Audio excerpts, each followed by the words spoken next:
Hey everyone, welcome back to Cactuzz Sound.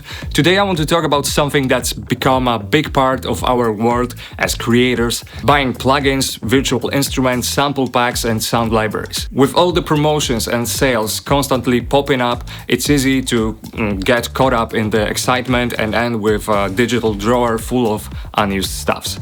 But don't worry, I've been there, and today I'm sharing my insights to help you make smarter decisions when it comes to your purchases.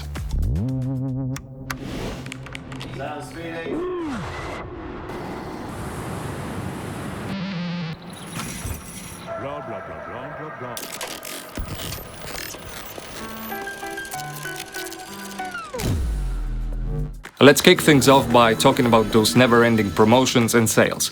It feels like every other day there's a one-day-only sale or exclusive discounts flooding our inboxes. And while it might seem like a great opportunity, it's easy to get caught up in the hype and spend money on plugins you don't actually need. Here's my strategy. Instead of making impulse purchases, create a wishlist of plugins and tools you genuinely want or need for your projects. This isn't about just having a list, it's about being strategic. Track these plugins' prices throughout the year simply by keeping an eye on them during big sale seasons like Black Friday or end-of-year sales. Remember, these sales cycles often repeat, so if you missed out on a deal, it's likely to come back around, and by being patient, you're more likely to buy at the lowest price point rather than jumping at the first discount you see. This way, you're not just buying because it's on sale, you're buying because it's the right time for your budget and your needs. Now let's dive into something equally important, making most of what you already have. We all know the feeling of wanting the latest and greatest plugins, but here's the thing. Your DAW probably comes with some powerful stock plugins that can handle most of your basic tasks. For example, I've noticed a noticeable improvement when using premium plugins like RX Advanced or Clarity VX Pro, but honestly, I can still get a great result using the stock Avid plugins or my all-time favorites like RComp or REQ from Waves. These are classic plugins that for reasonable price often deliver exceptional results. Before spending on new plugins, really explore what's already at your fingertips. Can your stock EQ or compressor do the job? What about free plugins available from reputable sources like Melda Production, which offers a wide range of high-quality free plugins? Sometimes it's not about needing a new tool, but mastering the tools you already have. I recommend setting aside some time to deep dive into your current plugin library, try out different settings, experiment with presets, and see how far you can push them. It's amazing what you can achieve once you know your tools inside out. When it does come time to purchase, think of it as an investment in your work. This isn't just about having cool new toys, it's about how these tools can enhance your projects and ultimately your business. For instance, when I was working on a larger commercial project for a car company, I bought Igniter from Cactuzz because it was necessary for my job. Similarly, I invested in Weaponizer when I was crafting all the armory sounds for a game project. And I've purchased specific ambience or wall sound libraries tailored to certain movies. In each of these cases, the plugin or library wasn't just an expense, it was an investment that directly contributed to the project's success. And here's a pro tip. Include the cost of these plugins or sound libraries in your project budget. That way you're not just covering the cost out of pocket, you're integrating it into the cost of doing business. This approach ensures that every purchase has a purpose and a clear return on investment. Let's also touch on subscriptions. I know they can have a bad reputation, but subscriptions aren't all that bad if you approach them with the right mindset. Subscriptions can be a great way to test a bundle of plugins from a specific manufacturer without committing to a full purchase. For example, grabbing a month-long subscription can help you determine whether these plugins really outperform what you already have, if they are essential to completing a job, or if they're just fun to play around. Think of it as an extended trial period. You get to explore the full capabilities of the plugins, integrate them into your workflow, and see if they make a meaningful difference in your projects. If they do, Great. You can consider a full purchase. If not, you've only spent a small amount to satisfy your curiosity and expand your toolkit temporarily. Plus, some subscription models also come with access to educational resources and community report, which can be valuable in itself. Lastly, let's talk about timing. Keeping an eye out for special deals can save you a ton of money in the long run. For instance, Beastsamples recently started an amazing promotion, selling their products for just $1 as part of business transition. They were kind enough to reach out to me, send some of their stuff and kindly ask to show it in a video. I was writing this one anyway, so I thought it fits. Let's have a listen to some of their guitar samples and loops.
So here you have some samples from their guitar loops packages. I'm just showing you guys few random bits. They are versatile. I, for example, made a quick trap beat with one of their loops, but the variety of sounds and moods they offer gives you multiple stylistic choices. I just thought this one sits well on a dark beat.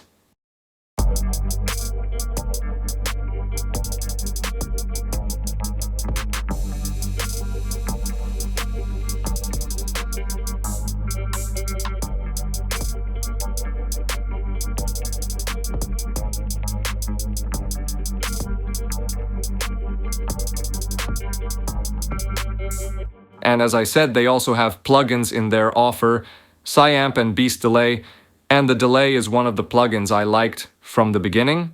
It's a complex tool where you can manipulate your sound a bit more than in a classic delay. Here are raw loops.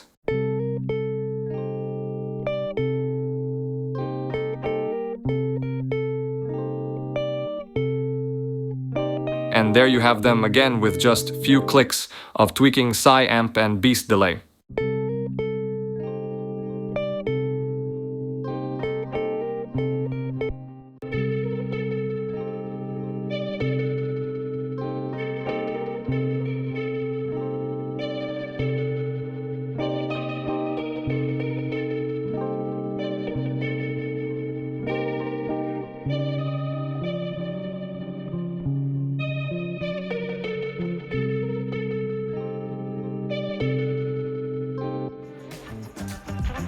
Opportunities like this are gold mines if you're vigilant and patient. Also, think about aligning your purchases with significant milestones in your workflow or business.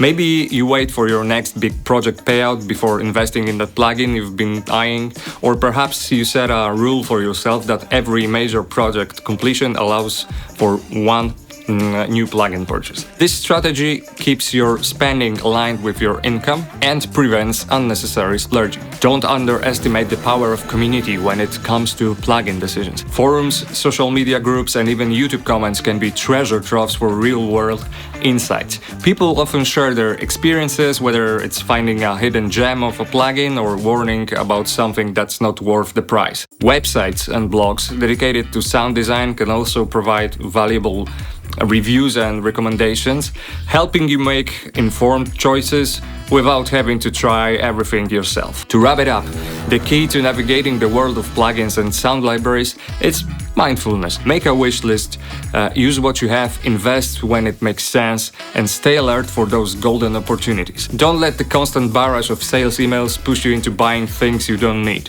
Let's make smart decisions and keep our setups efficient and cost-effective. Thanks for watching. If you found these tips helpful, please like, subscribe and hit that notification bell so you'll never miss an update from Cactuzz Sound. Drop a comment below with your own tips or experiences with plugin purchases. Let's help each other out. And don't forget about Beastsamples sale. See you in the next video. Until next time.